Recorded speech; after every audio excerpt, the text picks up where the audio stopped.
आदरणीय अभिभावक बंधुओं और प्यारे बच्चों, आज एक बार आपका पुनः स्वागत आज की इस वीडियो क्लास में, जो कि हम कक्षा 6 और 7 के लिए हिंदी व्याकरण का जो कार्य है उसको हम लगातार कर रहे हैं। उसके बाद जो पाठ्य पुस्तक है, मैंने पहले बताया कि जब व्याकरण की जो मुख्य चीज़ें हैं, जो टॉपिक हैं, जब हमारे वो लगभग पूरे हो चुके होंगे, तब फिर हम जो हमारी पाठ्य पुस्तक है कक्षा 6 की अलग, कक्षा 7 की अलग, तब हम पाठ्य पुस्तक पर पाठों की चर्चा करेंगे, पढ़ाएंगे। और अभी जो व्याकरण क्रम आपके सामने चल रहा है, उसमें आज जो हमारा टॉपिक है वो है लिंग। ठीक,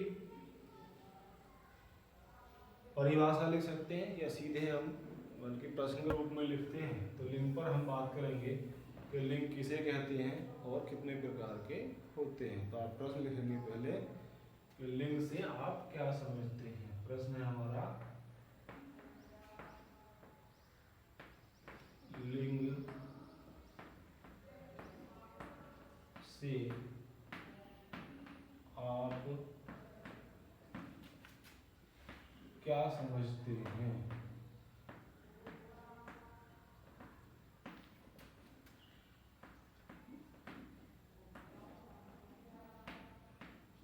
लिंग से आप क्या समझते हैं। आगे लिखेंगे लिंग के भेद बताइए। लिंग के भेद बताइए।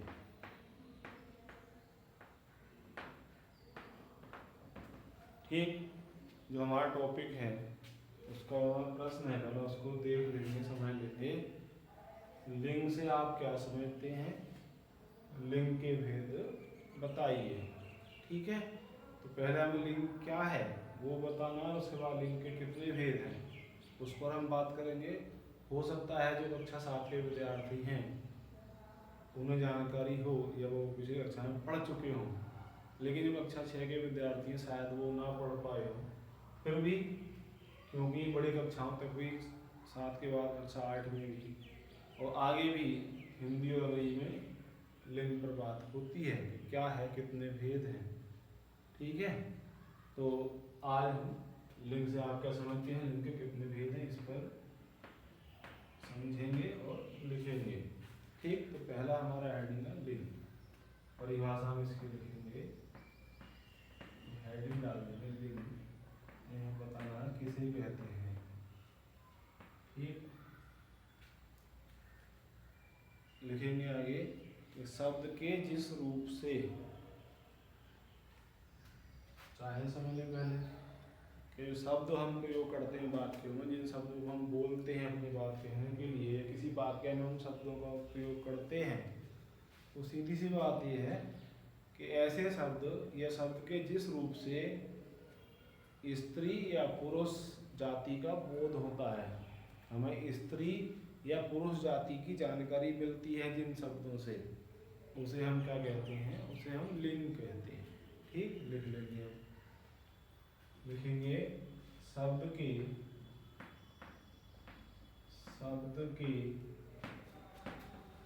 जिस रूप से, शब्द के जिस रूप से, शब्द के जिस रूप से दिख रहा होगा ब्लैक बोर्ड पर, बाकी आवाज़ सुन के लिखेगा कि समस्या हो दिखने में, तो आवाज़ सुनकर लिख लेंगे। जिस रूप से पुरुष या स्त्री जाति का, पुरुष या स्त्री जाति का बोध, सही है, या हम ज्ञान कह सकते हैं, बोध होता है, बोध होता है, उसे क्या कहते हैं, उसे लिंग कहते हैं, उसे लिंग कहते ठीक, कि शब्द के जिस रूप से पुरुष या स्त्री जाति का बोध होता है, बोध होता है मतलब हमें जानकारी होती है, हमें पता चलता है। तो शब्द के जिस रूप से हमें इस पुरुष या स्त्री यानी पुरुष या स्त्री जाति का बोध होता है कि ये पुरुष है या स्त्री है, ऐसा जिससे हमें मालूम पड़ता है, जिससे हमें ज्ञात होता है, तो वो क्या होता है, उसे हम लिंग कहते हैं। ठीक, ये हुई परिभाषा, लिंग किसे कहते हैं। समझ ली, नोट कर लेंगे कि शब्द के जिस रूप से पुरुष या स्त्री जाति का बोध होता है, पुरुष या स्त्री जाति का हमें ज्ञान होता है कि ये पुरुष है, ये स्त्री है। ठीक, ऐसा जब हमें जिस शब्द से भी ज्ञान होता है तो उसे हम क्या कहते हैं, उसे हम लिंग कहते हैं। ठीक, आगे बात करते हैं लिंग के भेद। पहले चाहे वाक्य से समझ लीजिए आप, जैसे कुछ उदाहरण इसी के लिए लिंग किसे कहते हैं, और स्त्री या पुरुष का बोध होता है तो कुछ वाक्य आप देख लीजिए शब्द, जैसे बालक बालिका, ये शब्द लिखा है हमने, मतलब बालक बालिका। ठीक, यह हमने शब्द लिख दिया। छात्र छात्रा, छात्र छात्रा। ठीक, यह हमने लिख दिया गायक गायक गायिका। ठीक है, बहुत से शब्द हैं ऐसे, तो इससे समझ लेंगे हम लोग कि जो ये शब्द हैं, ये जैसे मान लो और भी हमने शब्द हैं, शेर, बकरी, या हम लिख सकते हैं नदी, पहाड़। ठीक है, ऐसे और भी अनेक शब्द लिख सकते हैं, आदि आदि।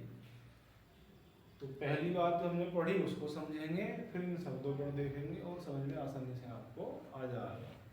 हमने लिखा लिंग के बारे में कि शब्द के जिस रूप से भी, जिस शब्द से भी हमें स्त्री या पुरुष जाति का बोध होता है, हमें स्त्री या पुरुष जाति का जानकारी हमको मिलती है, ये हम पहचान लेते हैं, तो वो क्या है, वो लिंग है। जैसे बालक बालिका, पहचान है कौन स्त्री है कौन पुरुष है।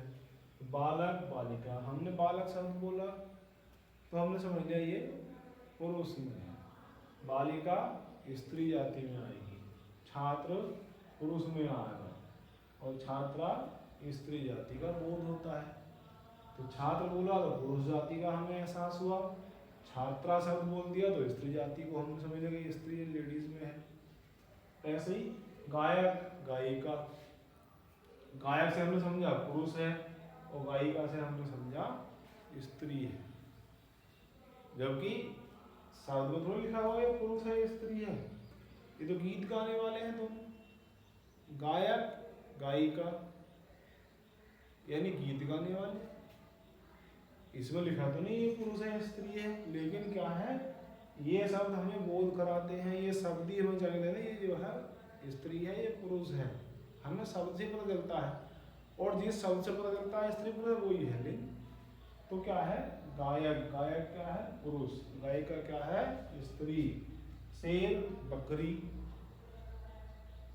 शेर में क्या, शेर पुरुष है, बकरी से हमें ऐसा होता है स्त्री होने का।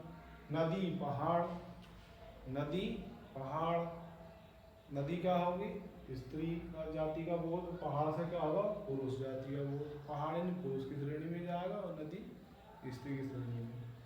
तो ये शब्द हैं, इनसे हमें स्त्री पुरुष जाति का बोध होता है, हम पढ़ते हैं, हम समझ लेते हैं कि ये पुरुष है या स्त्री है, जेंट्स है या लेडीज में आएगा। तो ये जो शब्द हैं इस तरह के शब्द क्या है, ये लिंग है। ठीक, मैं इनको मिटा रहा हूँ शब्दों को, क्योंकि तो आपने समझ ही लिए हैं और आप इनसे आगे भी बहुत से शब्दों को लिख सकते हैं। ठीक, तो मुख्य बात है समझना कि हमें शब्दों के माध्यम से, उदाहरणों के माध्यम से जो बात है वो हमें समझ में आनी चाहिए। ठीक, इसलिए हम उदाहरण को लिखते हैं। चलिए अगला हेडिंग, लिंग के भेद। लिंग के भेद।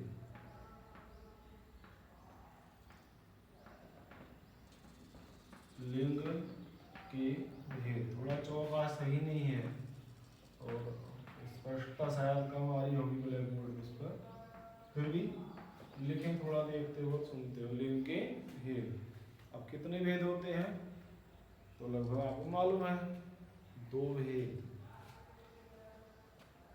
लिखेंगे लिंग के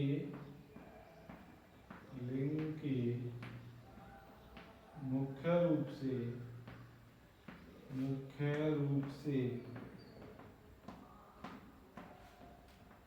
2 भेद होते हैं। ये कितने भेद होते हैं? 2 भेद होते हैं। ठीक है, लिंग के मुख्य रूप से 2 भेद होते हैं। अब किसी को 3 वाली बात ध्यान में आ रही होगी, तो 3 भेद भी होते हैं ऐसे तो, 2 के अलावा पुल्लिंग, स्त्रीलिंग और हम तीसरा नपुंसक लिंग भी गिनते हैं। लेकिन व्याकरण की दृष्टि से वो संस्कृत में 3 लिंग होते हैं, हिंदी में मुख्यतः हम 2 ही लिंगों को पढ़ते हैं और उनमें पहला है पुल्लिंग। पहला क्या है? पुल्लिंग। और दूसरा आपका स्त्रीलिंग।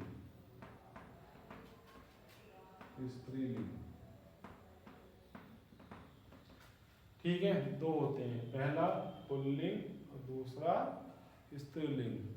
तो लिंग के 2 भेद हुए, पुल्लिंग और स्त्रीलिंग। ठीक है, संस्कृत में हम 3 लिंग पढ़ते हैं, जो हो सकता है आपने शब्दरूप पढ़े हो कहीं और शायद ना भी पढ़े हो कक्षा 5-6 तक। जो हम संस्कृत में शब्दरूप पढ़ते हैं वो 3 लिंगों में दिए होते हैं, और पुल्लिंग, स्त्रीलिंग और नपुंसकलिंग।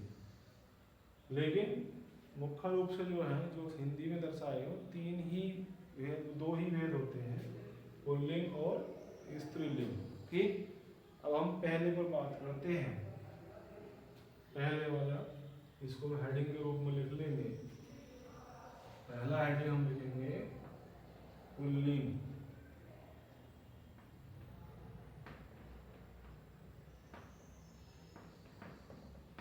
चौक की बड़ी समस्या है लिखने में, कहीं ना कहीं स्पष्टता कम मिल पा रही चौक से। पुल्लिंग, पुल्लिंग क्या है इसके बारे में हम लिखेंगे पुल्लिंग। पुल्लिंग क्या है कि जो शब्द पुरुष जाति का बोध कराते हैं, बस इतना याद रखिए। जो शब्द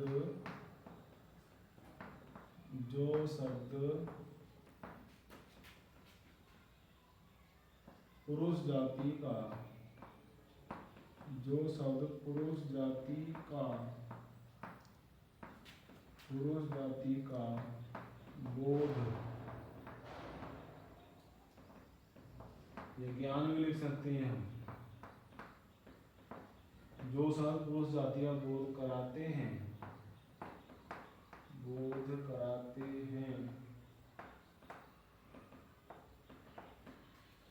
जो शब्द पुरुष जाति का बोध कराते हैं या पुरुष जाति का ज्ञान कराते हैं,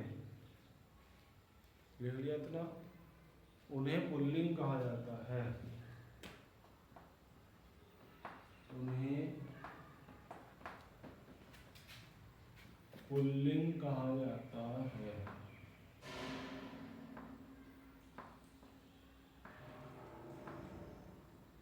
उन्हें पुल्लिंग कहा जाता है।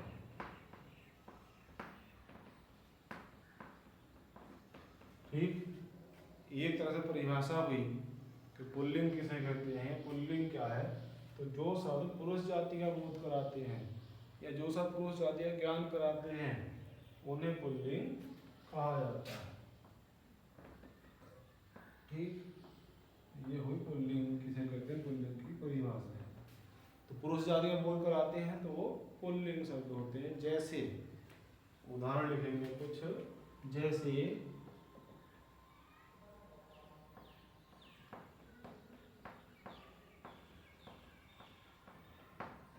तो स्पष्ट है कि जो सब पुरुष जाति का बोध कराते हैं, जिनसे हमें पुरुष जाति का ज्ञान होता है, बोध होता है, वो होते हैं पुल्लिंग शब्द। ठीक, अब इसमें हम लिख सकते हैं कुछ, जैसे लड़का, छात्र,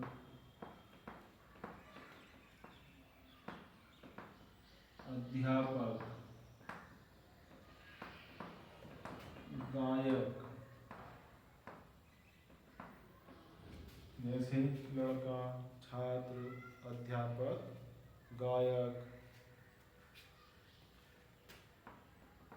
शेर, चीता, बैल। गायक है शेर, चीता, बैल, बंदर, अभिनेता,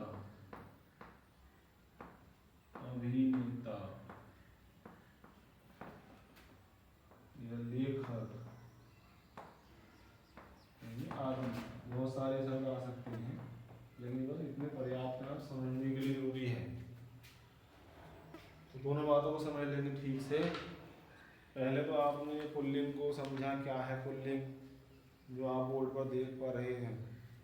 तो पुल्लिंग क्या है कि शब्द के जिस शब्द से हमें, या जो शब्द हमें पुरुष जाति का बोध कराते हैं, जिन शब्द से हमें और पुरुष जाति का ज्ञान होता है, उन्हें हम क्या कहते हैं, पुल्लिंग कहते हैं। ठीक, आगे आप बोर्ड देख रहे हैं और बोर्ड पर कुछ शब्द लिखे, जैसे हमने उदाहरणों से बात अपने समझा दी।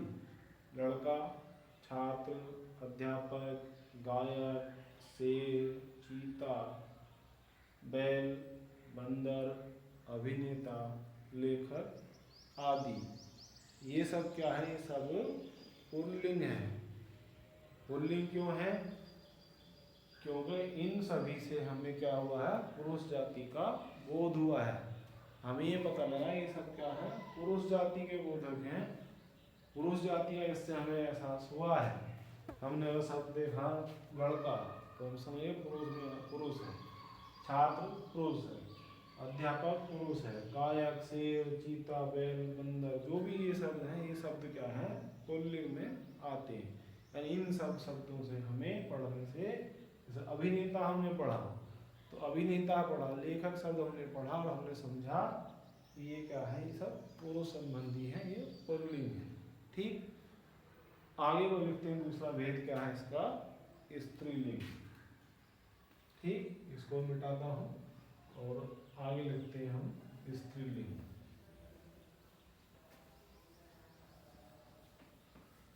बहुत आसान सा टॉपिक है और लगभग बेसिक जानकारी आपको होगी इस टॉपिक पर, लेकिन हम इसको एक बार पढ़ रहे हैं। और इसी क्रम में लिंग हमने पढ़ा क्या है, जो हमें जाति का बोध कराता है। हमने भेद पढ़े दोनों, और भेद में हमने पढ़ा अभी पुल्लिंग। तो पुल्लिंग क्या है, तो हमने पढ़ा कि जो शब्द पुरुष जाति का बोध कराते हैं वे क्या होते हैं, वे पुल्लिंग होते हैं। ठीक, क्या होते हैं, पुल्लिंग। आगे हम दूसरा पॉइंट लिखेंगे। क्या है दूसरा भेद, हमने लिखा था स्त्रीलिंग। परिभाषा आप अपने आप विचारिए क्या होगी, क्योंकि हम परिभाषा लिख चुके हैं पुल्लिंग की, तो पुल्लिंग के अनुसार ही स्त्रीलिंग की परिभाषा आप सब लिख लेंगे, लिख सकते हैं। हाँ, कुछ बच्चे लिख भी सकते हैं। तो उसमें क्या था, पुरुष जाति का बोध, इसमें क्या आएगा, स्त्री जाति का बोध। ठीक, वही लिखनी है। उसी तरह से जो शब्द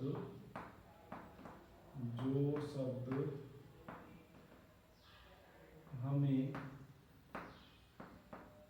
स्त्री जाति का बोध कराते हैं स्त्री जाति का बोध कराते हैं। जाति का बोध, बोध को मैंने क्या बताया, क्या लिख सकते हैं, ज्ञान भी लिख सकते हैं। ठीक है, तो जो शब्द हमें स्त्री जाति का बोध कराते हैं, बोध कराते हैं, उन्हें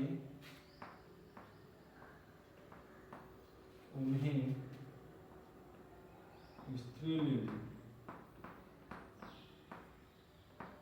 उन्हें स्त्रीलिंग कहा जाता है। क्या कहा जाता है, स्त्रीलिंग कहा जाता है। और किसको कहा जाता है स्त्रीलिंग, स्त्री जाति का बोध कराते हैं। ठीक, देख लेंगे, वैसे पहले के अकॉर्डिंग है, जब हमने पुल्लिंग की लिख ली तो उसके अकॉर्डिंग हम स्त्रीलिंग की परिभाषा भी लिख सकते हैं। पुल्लिंग ने हमें बताया था पुरुष जाति का बोध कराते हैं, वे शब्द पुल्लिंग, और हमने यहाँ लिखा है कि जो शब्द हमें स्त्री जाति का बोध या ज्ञान कराते हैं उन्हें स्त्रीलिंग कहा जाता है। ठीक, उदाहरण हमने वहाँ पर लिखे थे और यहाँ भी हम कुछ उदाहरणों को लिखेंगे। जैसे जैसे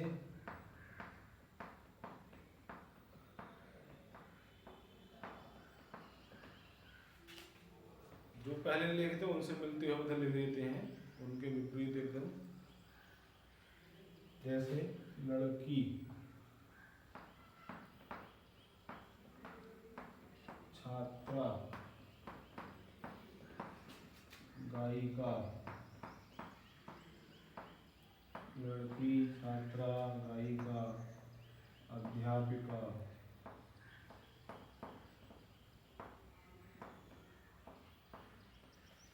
जैसे लड़की, छात्रा, गायिका, अध्यापिका, लेखिका,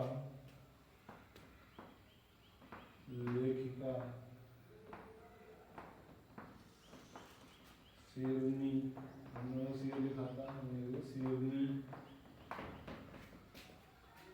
मोरनी, शेरनी, मोरनी या नदी, अभिनेत्री,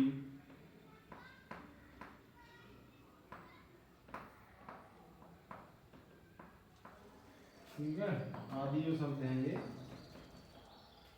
ये क्या है, ये सब स्त्रीलिंग है, हम आदि लिख सकते हैं, आदि। सब तो ऐसे और भी अनेक हैं, लेकिन हमें क्या है समझना है केवल।